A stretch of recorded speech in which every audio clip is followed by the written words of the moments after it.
Entre pensamentos, emoções e escolhas, existe um caminho, o equilíbrio. Eu sou Jéssica Ferreira, psicóloga, e aqui você encontra conhecimento baseado em ciência para compreender melhor a sua mente e aprender a ter uma vida mais equilibrada. Seja muito bem-vindo ao meu canal. Eu quero te fazer uma pergunta. Você já deixou de ir a algum lugar ou fazer alguma coisa porque você teve medo de sentir ansiedade? Você já deixou, por exemplo, de participar de um processo seletivo porque você ficou com medo de se sentir ansioso? Ou você já deixou de fazer uma viagem, ou de ir a um encontro, ou de experimentar alguma coisa nova, porque você ficou com medo de se sentir ansioso? Às vezes o problema não é só o medo. Às vezes o nosso problema é tudo aquilo que a gente faz para evitar esse medo, entende? Nesse episódio nós vamos falar mais sobre isso. Nem sempre a ansiedade ela vai te dizer não vai, ou não participa, ou não faz. Ela pode fazer isso. Mas, às vezes, ela vai te dizer o seguinte: espera mais um pouco. Espera ficar preparado. Espera ficar no cenário ideal. Às vezes ela não vai dizer desiste, mas ela vai te dizer espera. Espera se sentir seguro. E o problema é que, às vezes, a gente nunca vai ter essa segurança, sabe? Justamente por conta da incerteza que nós falamos no nosso primeiro episódio. Então, às vezes, a ansiedade ela pode te fazer fugir, no sentido de você não ir, e muitas vezes a ansiedade ela pode te levar a adiar as coisas, para que você se sinta preparado. E quem é que não gostaria de fazer algo quando se sentisse preparado? Óbvio, né? Todo mundo quer fazer as coisas quando se sente preparado. Mas nem sempre isso é possível. Muitas vezes a gente tem que iniciar coisas e se lançar sobre projetos, mesmo quando nós não nos sentimos totalmente preparados para isso. E às vezes a gente não avança por medo de se sentir ansioso nesse percurso. Então, esse medo, essa ansiedade de sentir ansiedade, acaba gerando ainda mais ansiedade. Se é que você me entendeu? Vamos para mais um exemplo aqui. Como eu mencionei, eu gosto sempre de trazer exemplos. Eu acredito que esses exemplos acabam nos ajudando a consolidar o conhecimento que nós estamos tentando transmitir. Então, vamos lá. Vamos pensar em duas pessoas, novamente. Vamos fazer uma comparação entre duas pessoas. Uma delas tem que fazer uma apresentação, se sente extremamente nervosa, então as mãos dela suam, ela sente que o coração dela parece que está batendo mais forte, sabe? Ela acaba ali transpirando mais e até apresenta uma gagueira nas falas, tamanho é o nervosismo dela. Mas mesmo assim, ela faz a apresentação. Já a segunda pessoa se sente também nervosa e resolve desmarcar essa apresentação. Qual das duas ali teve um alívio, digamos assim? Óbvio que é a pessoa que desmarcou, né? Então, assim, essa evitação, ela tem os seus benefícios, a gente não pode esquecer disso. Quando você se sente nervoso e você tenta fugir desse nervosismo, você se sente ansioso e você tenta fugir dessa ansiedade, você tem ali, em primeiro momento, um alívio. E esse alívio, ele é um reforçador negativo. É algo ali que te trouxe paz naquele momento, te poupou de algo. Por isso que esse comportamento, ele acaba sendo mantido.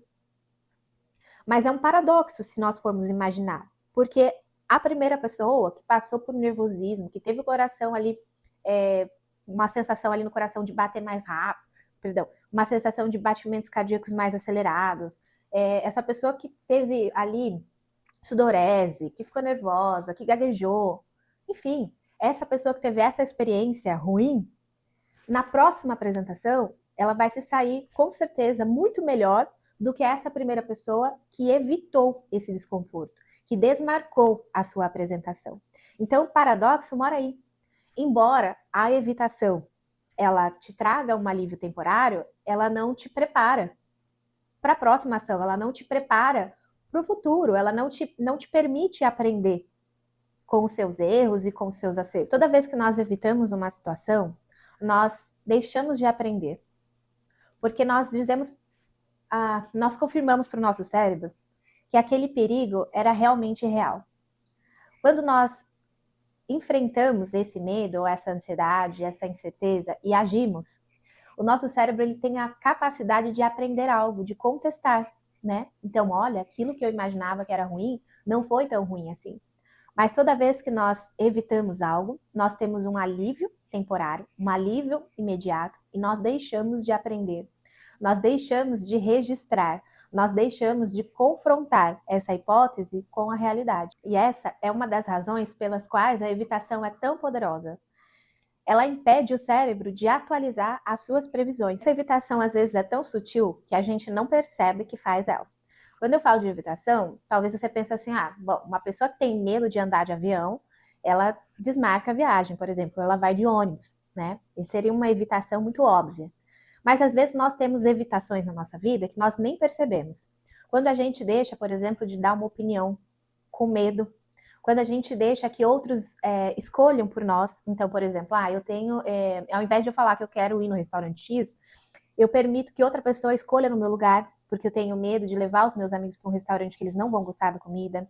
Isso é uma forma de evitação. Quando eu deixo de enviar uma mensagem porque eu penso, será que essa pessoa vai gostar dessa mensagem? Isso é uma evitação. Então, nós temos evitações no nosso cotidiano que são sutis, mas tem coisas na nossa vida que não dá para evitar. Muitas vezes, quando não dá para evitar e quando não dá para adiar, a nossa ansiedade, ela traz aí um novo mecanismo, digamos assim. O que nós chamamos na terapia cognitivo-comportamental de comportamento de segurança.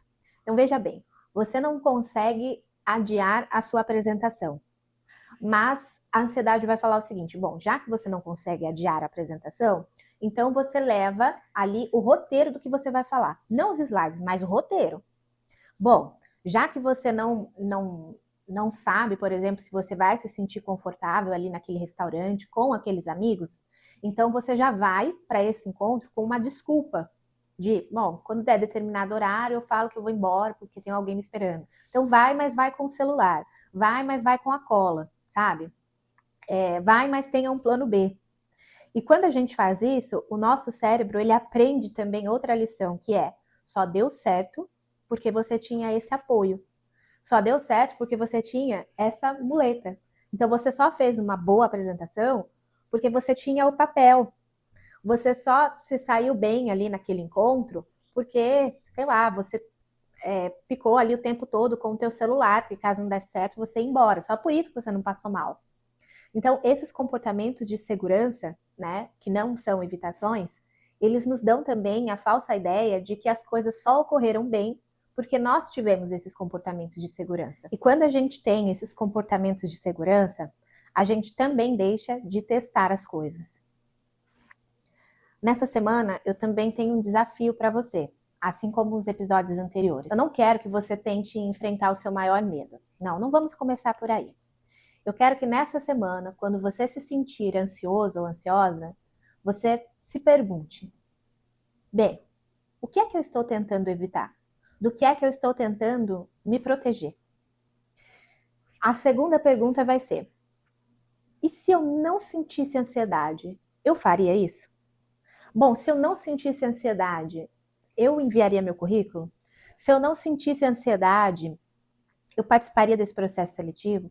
Se eu não sentisse ansiedade, eu compraria aquela casa? Se eu não sentisse ansiedade, eu faria essa apresentação? Eu iria nesse encontro? Se a resposta for sim, eu quero que você haja de acordo com os seus valores e não de acordo com a ansiedade. A ansiedade, ela vai ser sempre presente nas nossas vidas, porque ela é uma emoção, mas ela não precisa tomar decisões por você. Então, dessa vez, você não vai evitar sentir ansiedade. Você vai sentir ansiedade e vai fazer da mesma forma, se isso fizer sentido para você. Porque dessa forma, você vai poder testar essas hipóteses e o seu cérebro vai poder aprender. Se você chegou até aqui, eu te convido a assistir o nosso próximo episódio, o nosso quarto e último episódio dessa série, no qual eu falo sobre ansiedade. Hoje nós falamos sobre comportamentos de segurança e sobre evitação. Mas no próximo, nós vamos falar sobre estratégias para confrontar tudo isso. Te vejo lá. Um beijo.